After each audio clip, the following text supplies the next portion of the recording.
These are some actors with dark secrets. Spilling that tea. Although you might already know them. Maybe you do, maybe you don't. Let me fix this first. This is in my way.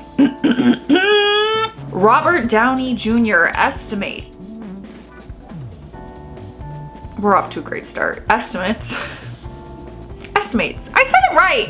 I doubted myself. Robert Downey Jr. estimates that he first became hooked on substances at the age of 8. He nearly ended his acting career after being arrested several times for possession of illegal substances and use before spending a year in prison in 1999, which meant the cancellation of several acting jobs. After more struggles with substance abuse between 2001 and 2003, Downey finally managed to kick the habit once and for all through a combination of 12-step recovery, meditation, yoga, and martial arts training. And these are his mugshot. Well, there's one mugshot and in the court. Why is he smiling? That's what I want to know. In both these photos, his mugshot and the court hearing or whatever, he's got a little bit of a smile going on. 1999, August 25th, 1999. That is crazy. Like, I don't know. For me to like look at Robert Downey Jr. as we know him, obviously, and then these, it's like two different people. Like two different lives. My word choice today and punctuation and everything is just not happening. But he's been very open about the fact that he was arrested. I always knew he was arrested. I didn't know all the details of it, but it's pretty crazy. Look at him making a comeback. I love to see it. I love a good comeback story. But that is not all. Samuel L. Jackson himself also has a little known conviction for unlawful confinement, which stopped him from studying at university in the late 1960s. Okay, I did not know this at all. In fact, Jackson ended up holding Martin Luther King Jr.'s father hostage on the Morehouse College campus in Atlanta. Fired up by the assassination of MLK Jr., the actor and a group of friends held the college board of trustees, of which MLK Sr. was a member, hostage and demanded reform of the school curriculum.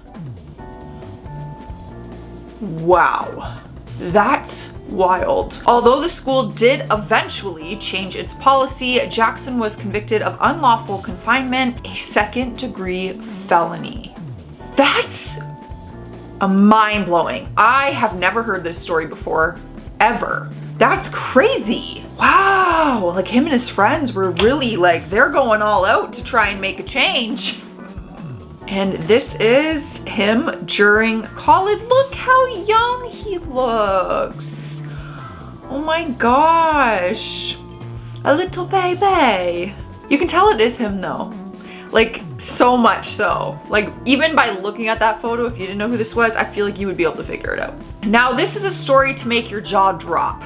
Okay, they said it, not me. Jack Nicholson was raised by who he thought were his parents. He had a 17-year-old sister named June when he was born. It was after his parents passed away that June revealed she's actually Jack's mother. His parents were actually his grandparents. They kept it a secret because of the stigma associated with June's underage pregnancy. Well, my jaw, in fact, dropped, so I need to pick it up. That's insane.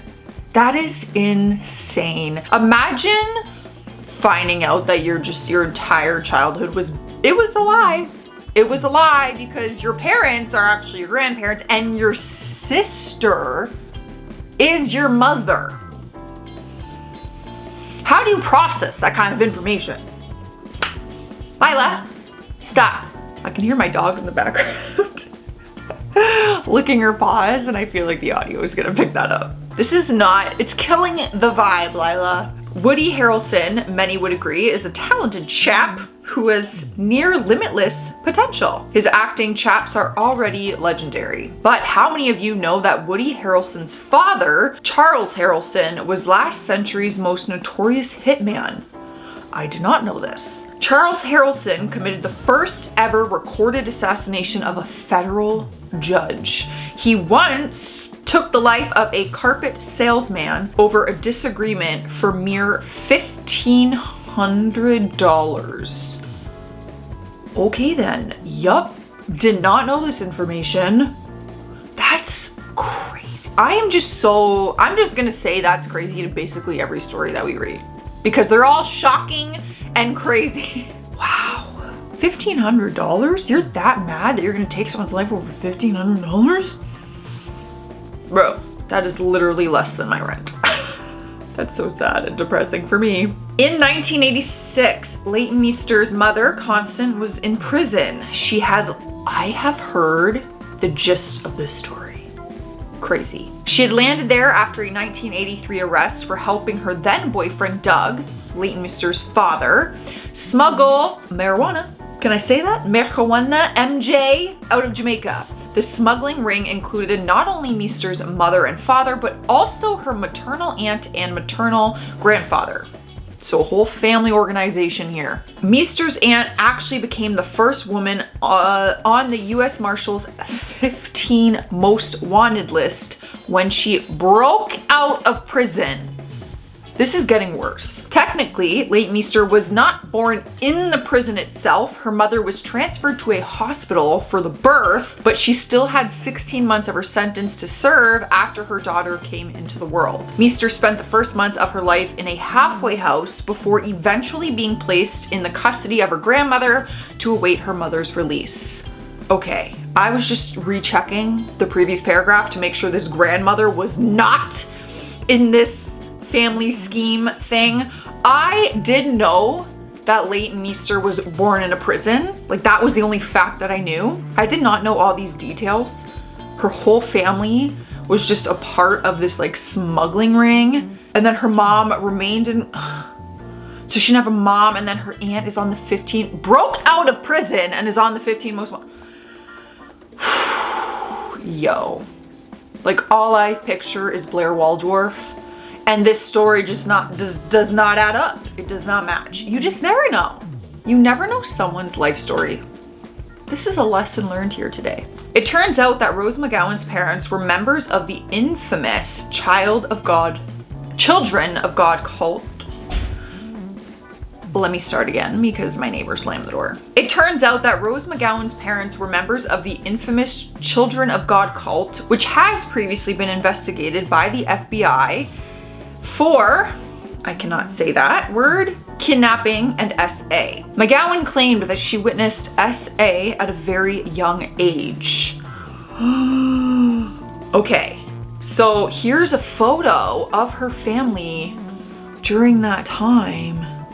I don't even know which one she is, the little toddler or the little baby. That is pretty crazy, because if you have watched, there's a lot of I can't speak today, forgive me. I have seen numerous documentaries made about the Children of God cult, and it is very disturbing and shocking, and viewer discretion is advised, but if you want to learn more about it, it is there. I truly did not know that Rose McGowan's parents and family were involved, and that she grew up in that.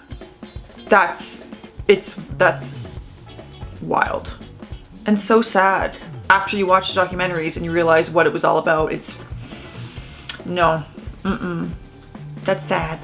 How did Chrishell Stause get her name? I don't know how to say her last name, but if you don't know who Chrishell is, she was an actress known for like daytime TV, and then she's on Selling Sunset now. That's where you'd probably know her from.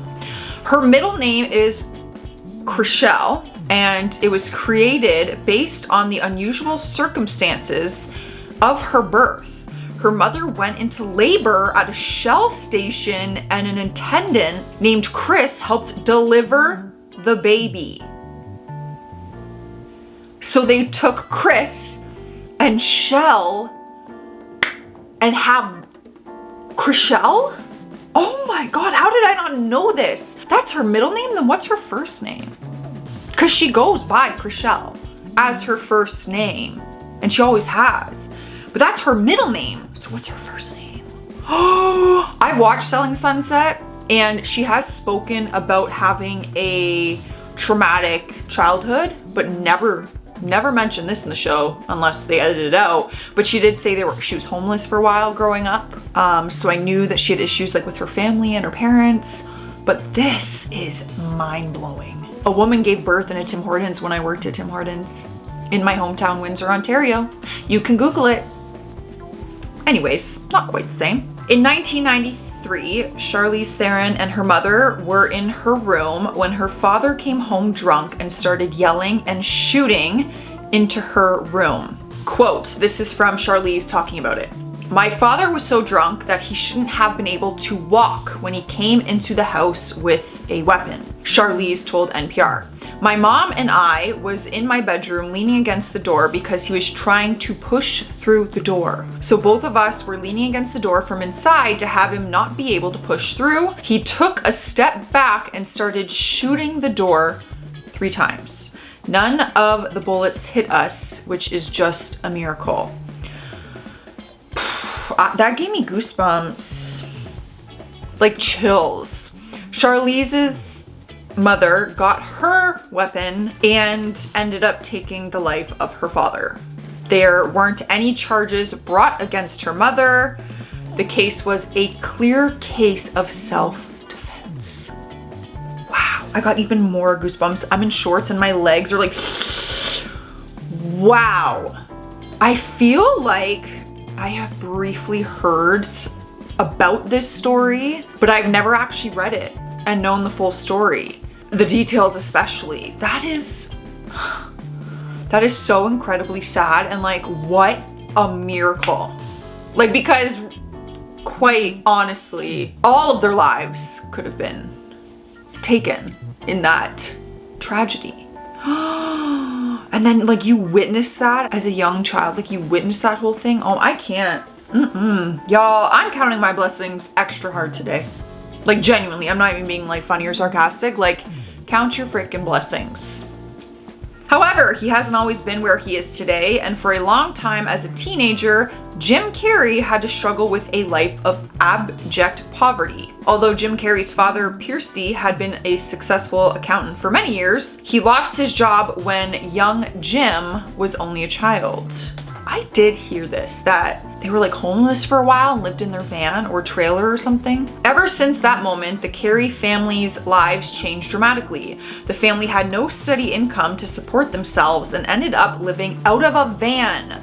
Things got so bad that Jim Carrey dropped out of high school at the age of 15 to work as a janitor and earn some extra money to keep things afloat. I got goosebumps again. Like, stories like this could, like, I don't know why that one hit me, but I started getting teary-eyed. I don't know. It just, when, oh my God, am I gonna cry? I'm not gonna cry.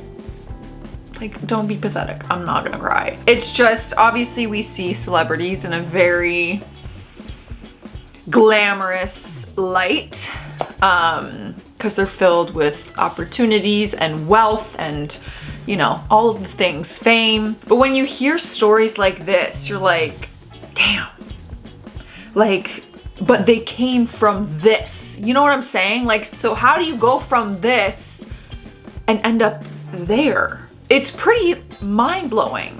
And I don't know, they all deserve to have the life that they do.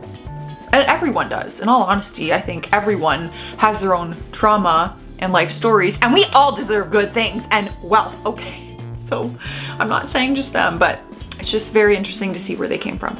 Anyways, those are some actors with dark secrets about their past. Let me know if you guys enjoyed this video. I love this kind of stuff personally, so let me know if you do, and subscribe so you don't miss the next one if I do another one. I'm out of here though, you guys. I'll see you next time. Bye.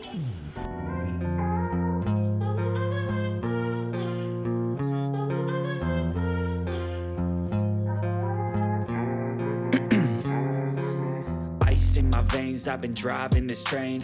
Years in this lane, there's no stopping this flame. Cause I came to the game and I changed it to play how I like, rearrange.